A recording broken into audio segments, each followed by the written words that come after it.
সর্বশেষ তাগুতের ব্যাপারে আমরা আরো দুটি বিষয় স্পষ্ট করব ইনশাআল্লাহ। প্রথমটি হলো, আপনাকে অবশ্যই মনে রাখতে হবে প্রত্যেক তাগুতই মূলত কাফের। যেমন মোহাম্মদ বিন সালেহ আল ফাওজান হাফিজাহুল্লাহ বলেন, "অত-তাওয়াগীতু কাসীরুনা ওয়া কুল্লু তাগুতিন ফাহুয়া কাফিরুন বিলা শাক্কিন।" অর্থাৎ তাগুতের সংখ্যা অনেক, আর সন্দেহ নেই যে প্রত্যেক তাগুতই মূলত কাফের।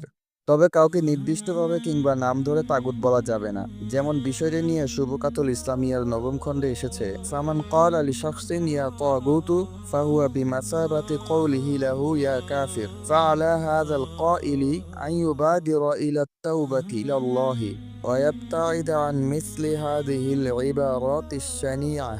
তথা যখন একজন লোক অন্য কোনো লোককে তাগুত হিসেবে সম্বোধন করে, সে মূলত তার এই সম্বোধনের মাধ্যমে তাকে কাফের হিসেবে সাব্যস্ত করে। যে এমনটি বলেছে তার উপর কর্তব্য হলো তৎক্ষণাৎ তওবা করা, আর এমন অযাচিত কুৎসিত কথা বলা থেকে দূরে থাকা। তারা দলিল হিসেবে উল্লেখ করেছেন একটি হাদিসকে, যেখানে আল্লাহ রাসূল সাল্লাল্লাহু আলাইহি ওয়াসাল্লাম বলেছেন, আইয়ুমা রাজুলিন ক্বালা লি আখিহি ইয়া কাফিরু ফাকাদ বাআ বিহা আহাদাহুমা।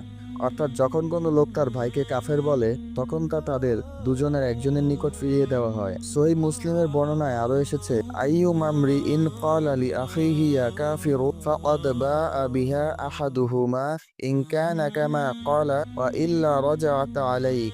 অর্থাৎ কোনো ব্যক্তি যখন তার ভাইকে বলে হে কাফের, তখন তার দুজনের একজনের নিকট ফিরিয়ে দেওয়া হয়। সে যদি আসলেই কাফের না হয়, তবে তার কথা তার দিকেই ফিরে আসবে।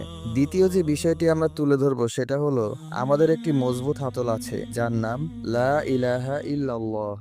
যেমন মহান আল্লাহ বলছেন, ফামান ইয়াকফুর বিত-তাগুতি ওয়া ইউমিন বিল্লাহি ফাকাদ ইসতামসাকা বিল উরওয়াতিল উসকা লা ইনফিসামা লাহা।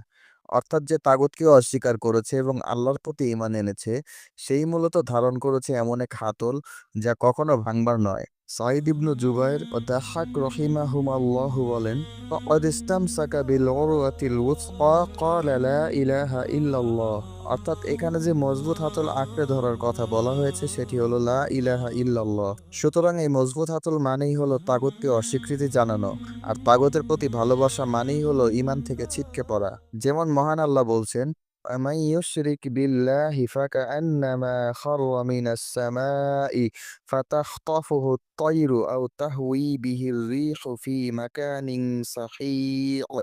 অর্থাৎ যে আল্লাহর সাথে শিরকে লিপ্ত হলো, তার অবস্থা হলো এমন যেন সে আকাশ থেকে ছিটকে পড়ল। তখন পাখি তাকে ছোঁ মেরে নিয়ে গেল, কিংবা বাতাস তাকে দূরবর্তী কোনো স্থানে নিক্ষেপ করল। আব্দুর রহমান নাসের আস-সাদি রাহিমাহুল্লাহ বলেন,